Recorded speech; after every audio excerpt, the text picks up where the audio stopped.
Hey, welcome back to Team Builders. One of the many things I love about our industry, beyond just the diversity of people and that real estate's an amazing asset class, and I love all the different business models. And today I've asked Matthew Miller. Last year, he and his partnership, a little over $400 million in volume, $12 million in fees, 596 transactions, doing way more than that this year because we had a little off-camera conversation before we got started. He is one of four partners at fairtraderealestate.com. They're a wholesale investment brokerage. Again, another way to help buyers and to help sellers and to make money in this business. So I'm really excited to explore his model with you today. So Matt, welcome to the show. Thanks for having me, Tom. Happy to be here. Outstanding. So you guys formed this partnership 2 years ago, 4 years ago. It just feels like you just came out of nowhere, like this rocket ship in Southern California. Yeah, my founders and co-founders, we formed Fair Trade in July of 2020, but we'd been in the investment space for the core founders for over a decade each. So this had been our core business. And what we do at our core really is we buy homes to sell to investors. Yes. So that's it at its simplest form. We're not listing agents. We don't represent buyers in the traditional sense, but we're home buyers and we sell those houses to real estate investors here in SoCal. So how big is that addressable market? Like we talk in team like TAM, right? Like how big is the TAM for someone like you? And could this be a nationwide business? I know there's lots of other companies that do this, and I'd be curious, do you know how big that market is, the segment of the market that you operate in? I have a good idea. So I think the TAM is really tied to, we deal in existing home sales primarily. Mm-hmm. Most of the investors that we sell properties to are flipping or adding ADUs or doing a small level development. So it's the total existing home market. And then it's also a segment of that that's aged enough for it to make sense for them to need to sell for cash. Yes. I think markets like Phoenix and Vegas that saw a lot of iBuyer involvement are probably the ones you look at to understand where can you really get in a given market for cash purchases. And I think depending on the market you're in, it's probably somewhere in the between 6 and 9% of the Yes. existing SFR home sales. But that could also change. It seems like consumer behavior has changed a little bit also, where a lot more people are open to selling the property directly through alternative means, pushed by Open Door and OfferPad. And I can't see it going much higher than 10, but I'm constantly surprised at how fast. Even at 10, that's a enormous amount of transactions. Do you find that this business model works better in sand states, or does it work in every state? And then, if you have optics on Canada, we got friends from listening from all over the world to this podcast. So somebody in Australia right now is going, does this apply to me? Well, I'd say that probably I've experienced in kind of the Sun Belt. I worked in Texas. I've worked in Mm-hmm. Southern California. I've seen the model scale all over the US with a ton of success. I think areas that have a huge seasonality in construction, there's some challenges, as well as areas that are, row housing or different types of products besides the detached single family home or a condo. I Yeah. think you might run into some issues where there's just not as big of a buyer pool. Interesting. So what I would love is to unpack the model, and maybe let's start with like the funnel as an example. So, everybody wants more listings. You guys are attracting listings. You're just attracting them to acquire, to maybe fix up or sell, or just to directly sell to another investor. Walk us through the marketing that's working, the follow-up that's working, maybe a little insight on what happens at the appointment, because you guys aren't showing up as a traditional real estate agent, you're showing up as an investor. Help us understand some of the sausage making, if you will. Sure, I'm happy to. So I think to start out, understanding how the model works within our brokerage. So we have an acquisition team. Those are more seasoned agents. They each work under a dynamic team leader, and those acquisition agents are buying the homes for the organization. And then we have a sales team, and those sales team do investor relations and sell the company's inventory. Now, this takes place off market. We run sort of a private secondary market, and those sales happen specifically to real estate investors that are using cash, hard money, or line of credit to purchase. Got it. So No agency representation whatsoever. So it's a B2B sale. We're Yes. a business purchasing a home from a seller, whether that's through a real estate agent, through another wholesaler, or directly from them.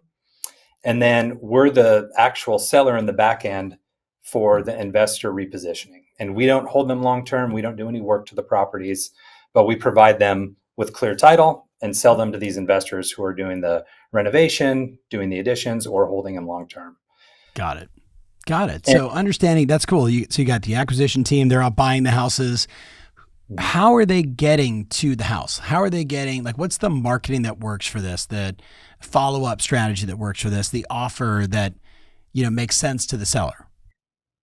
yeah, so we buy from pretty much every conceivable source. So whether that's Mhm. us doing direct marketing through all the online channels directly to sellers, we work with a lot of real estate agents.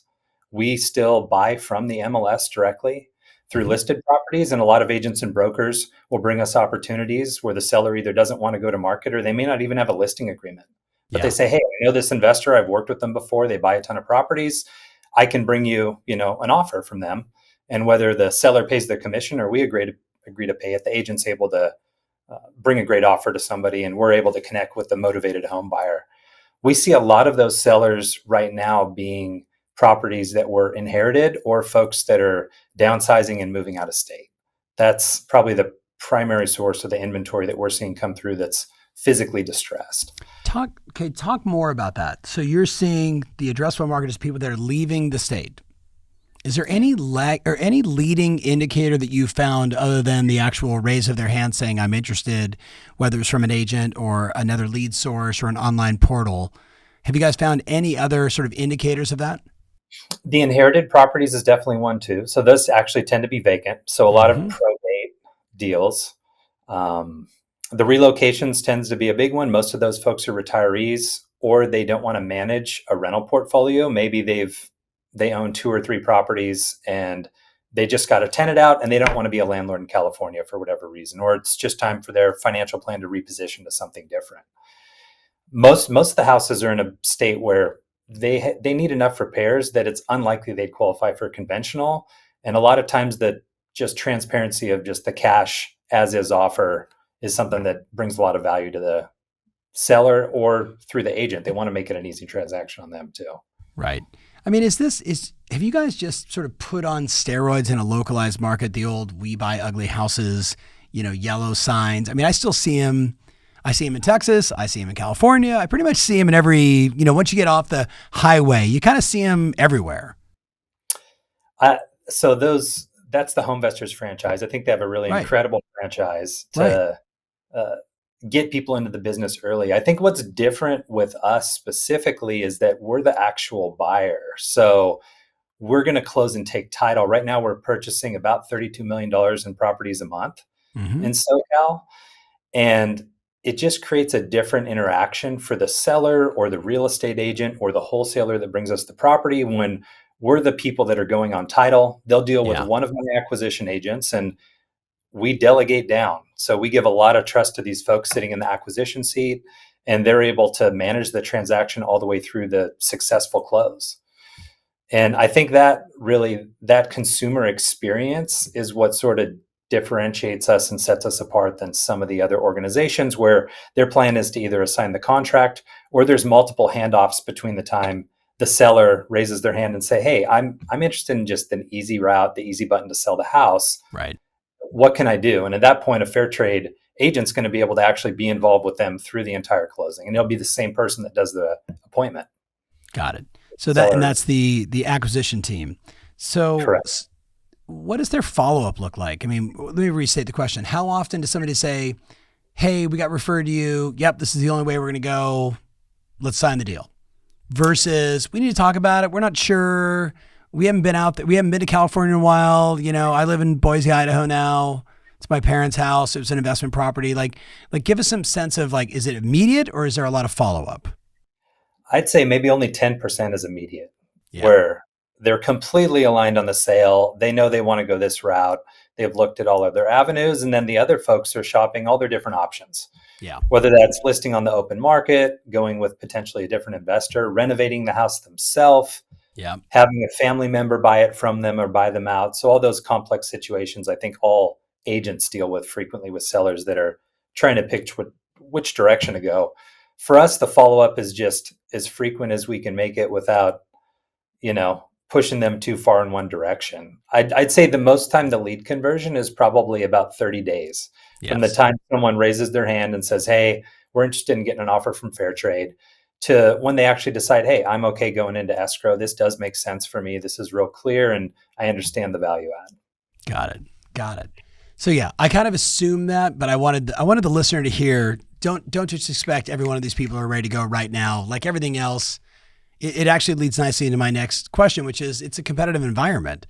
So how do you and your partners in this monster team you built, how do you remain competitive in this environment with anxiety and stress and high interest rates and oh my goodness, like is this a better market for you or is it a more tightening of the screws market for you?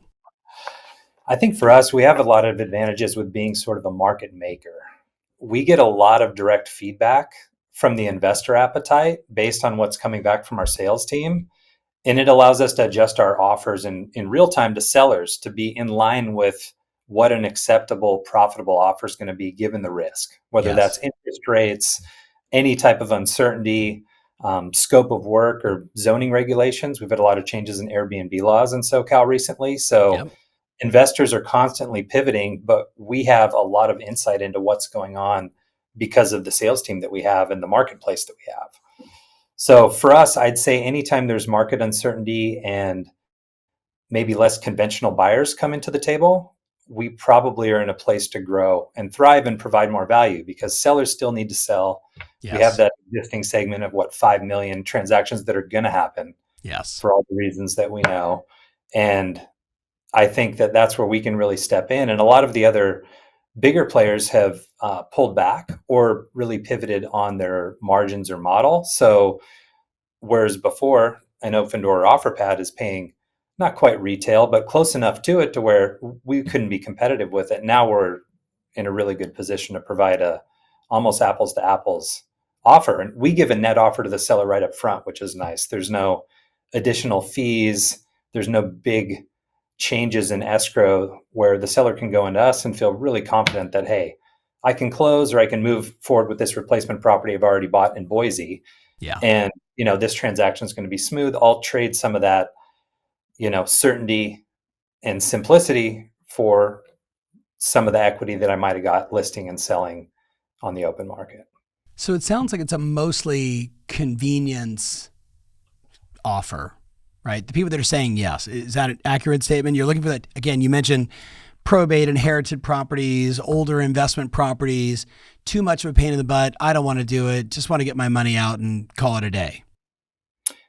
Yeah, I think anytime an investor is coming in to buy, that is a convenience factor because most of the time the owner occupant is going to pay the most. Yes. But your property also needs to be updated, especially in today's market. Right.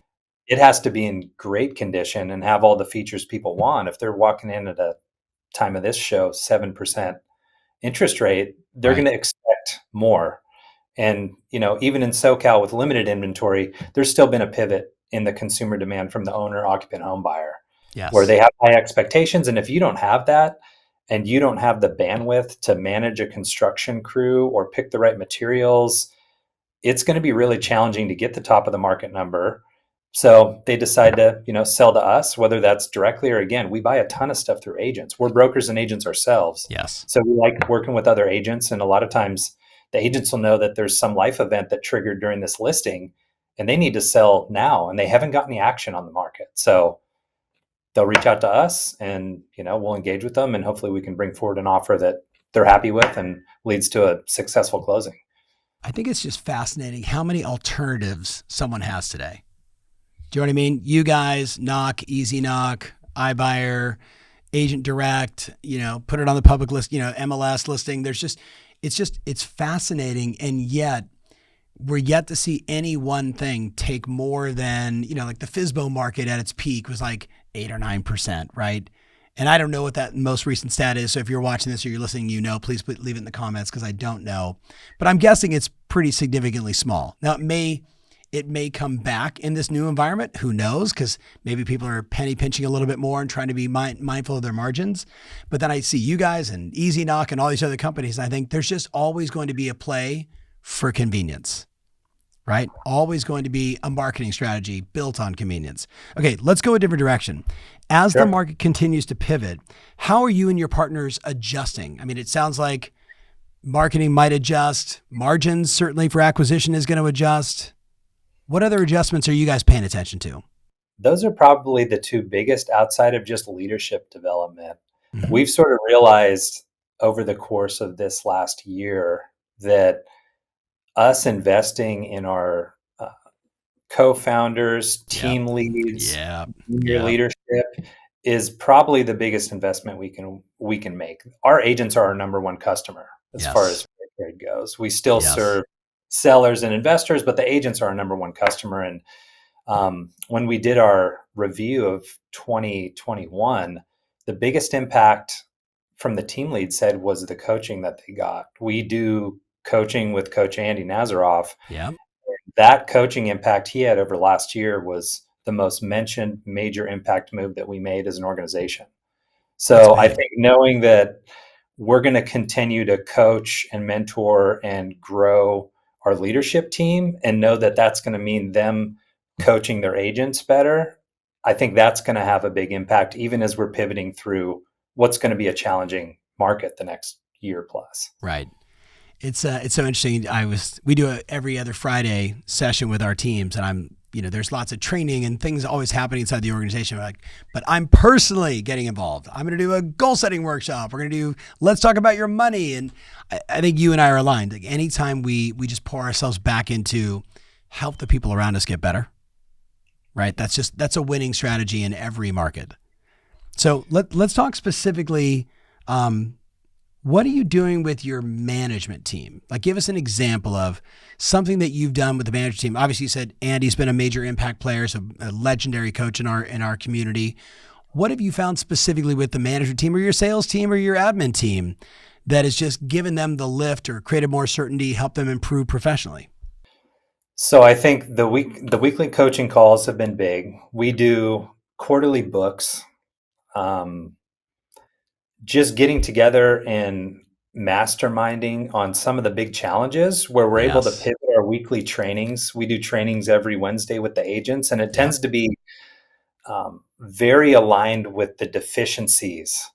Especially, we Q3 was a huge focus on fundamental sales skills for our team, for Yes. our organization, because as the market pivoted, we were exposed, like a lot of other people in the industry, for not having really strong fundamentals in sales. Mm-hmm. And at our core, we're a B2B sales organization, so we have to get better constantly. Yes. So it's reading, it's podcasts, it's being in front of the agents, setting up morning routines, just sort of doing everything and doing more of it. And our leadership, our team leads are phenomenal. They are Yeah. out there in the trenches with their team, in the pit, making phone calls, still putting deals together, still actively involved in transactions. So I think that when someone comes on and realizes that the leader that they're working under is not only has done every job in the organization that they're asking them to do, but can show them the way, it really has an impact, especially when things are uncertain.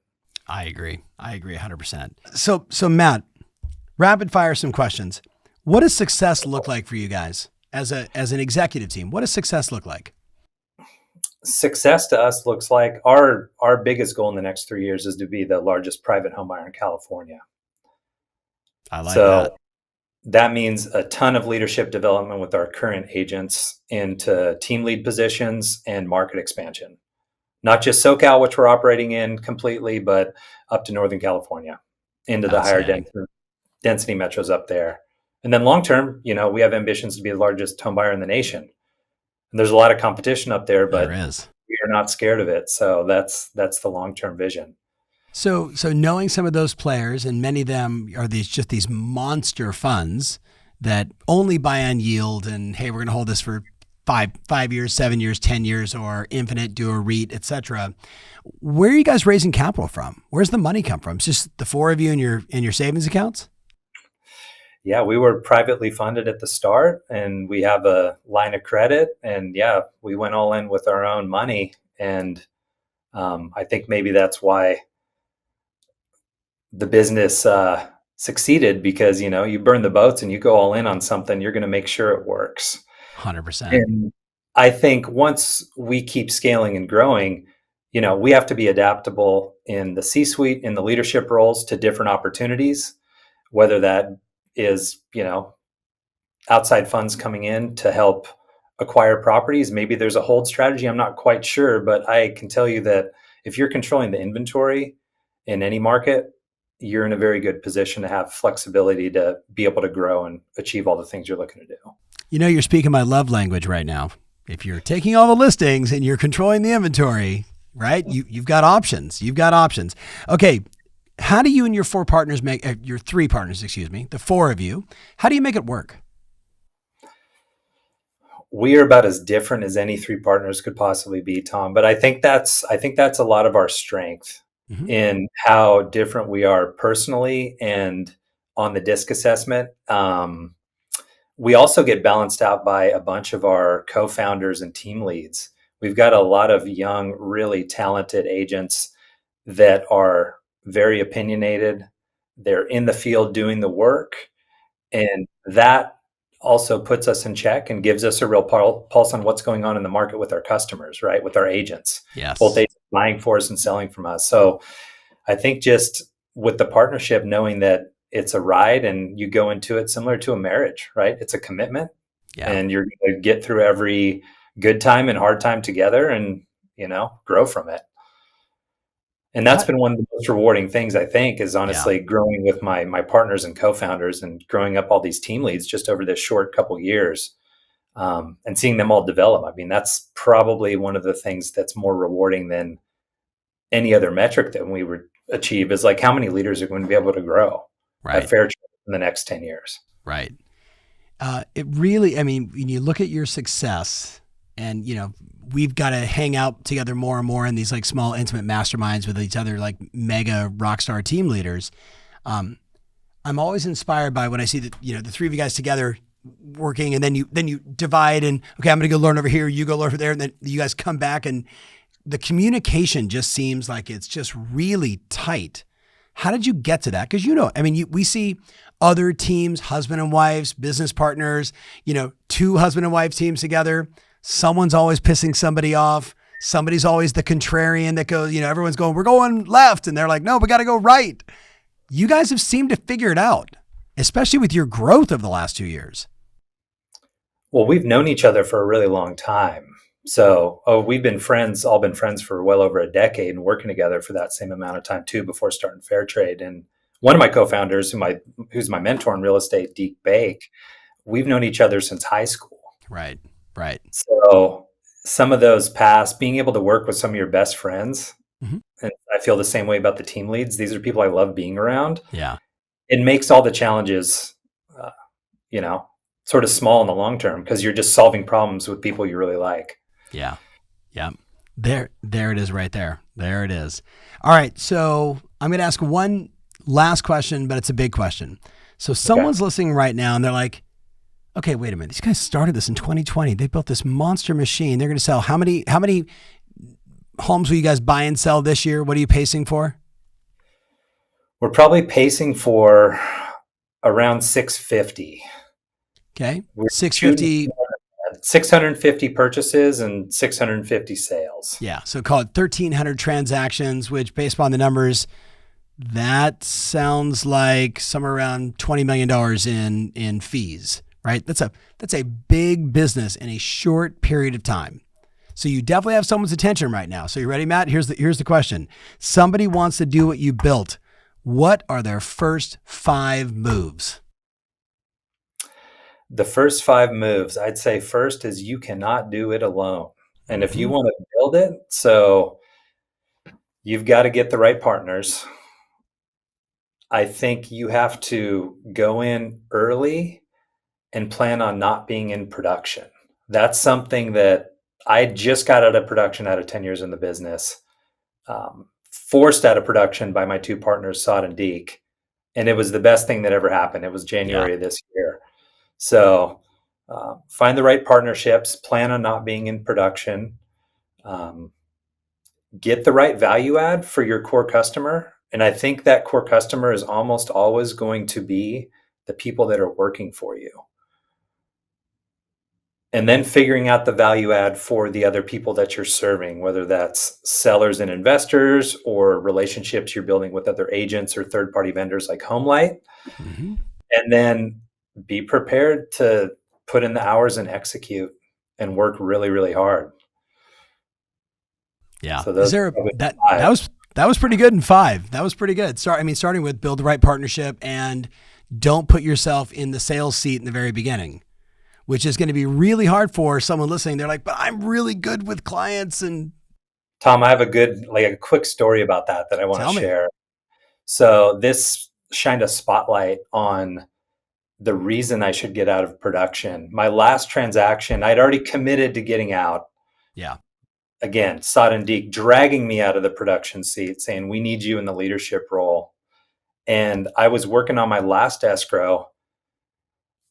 Sellers didn't have the tenants vacate on time. Every headache you can imagine, liens Yeah. popping up, all this stuff we have to deal with when we're acquiring these distressed properties. And a vendor referral lead from a national vendor that I cultivated and brought in as a source that we're buying from, we closed an escrow with them that was 8.5 times the revenue we were making on that one transaction I was deep in the weeds on. Yeah. And it just painted the picture like, I need to be doing B2B business development, bringing in more opportunities for our agents and getting the heck out of this day to day. Yeah. And that's a perfect example. And it happened multiple times during that year, but that really hit it home that like, this is the year you need to step into thinking bigger and Yeah. thinking how to grow this so your team can continue to win and succeed. Yeah. We talk about it so much, like what was that iconic moment, right? That shifted, that made you realize, and that was clearly it for you. That was You know, it. I'm slugging out in the weeds on this deal thinking no one can do it better than me, which we both know always someone can, versus the easy 8 times the revenue. Oh man, I got to do more of those. Well, Matt, this has been super great. As we record this, I'm going to see you just in a few days in San Diego. You're going to be sharing with a lot of our best teams around the world how to do what you do. I just want to thank you. Thank you for your knowledge, your insight, for the partnership you guys have built, and how much you contribute back to our ecosystem. So if somebody wants to reach out to you, what's the best way? If they're like, I just got a burning question, do they go to your website? Do they hit you up on Instagram? What's the best way for them to connect with you? I'd say probably just on our website, fairtraderealestate.com, or they'd probably just hit me up on LinkedIn. They'll probably get the fastest response. So it's Cool. Matt at ftreca.com. And yeah, I'd love to answer any questions. I'm really looking forward to San Diego, and the ecosystem has been great for us too, Tom. We keep learning. Big shout out to Coach Andy. He continues to have an impact. So yeah. Love it. it's Love going it. to be a good. Give us your LinkedIn profile one more time, a little slower. Oh boy. He's like, wait, maybe I should pull it up. I just want to make sure someone's going to have questions. So it's Fair Trade Real Estate, FAIR Trade Real Estate.com. But if they want to get you, Matt, directly on LinkedIn. Yeah, and I'll send the link over after the show. I'm one of probably 800 Matt Millers in real estate. So I was thinking the same thing. Yeah. Yes. All right. Well, we'll link it up. Matt, thank you so much. I'll see you in a couple of days in San Diego. And for you, my friend, listening or watching, however you're consuming this, thank you so much for being in my community. Make sure you hit the, like, subscribe, notification, all that fun stuff to always get this easy access to the content you want to keep moving your business forward. I'll look forward to seeing the comments, and I'll see you soon. Take care.